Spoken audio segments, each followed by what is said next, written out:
On mo nga. Ito? Yan ang on. Tapos, para umandar siya ito, kailangan ito-push. Wala man. Hindi, patayin mo na siya. Yun nga ang buhay doon.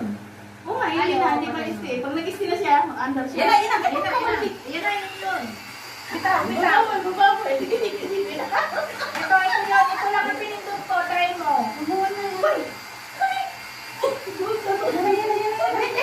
Hindi ka lang. Wala yung mag-active eh. Pindutin ko ano siya para bababa. Pinindot ko nga, hindi nga bumaba eh. Mali ang ko. Lang siguro.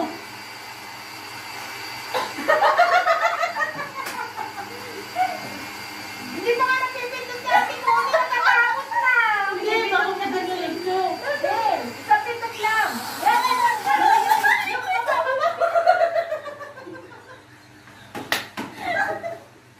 Napagsak ulit.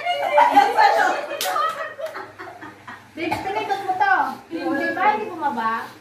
Hindi, dapat Makalakasan. makaangat muna siya ng gusto. Oo, bago ka magkukontrol. Hindi talaga pwede dito sa loob. Makaangat mo lang ng gusto. Hindi pwede sa loob yan. Nani ko walang pusa. Di ba di ko ni nani ko? Nali ko siya, kailangan aangat muna siya ng gusto. Oo, mataas na. Pero bakit yung Okay. Okay, ano tatapat sa akin? Yan na. Wala eh.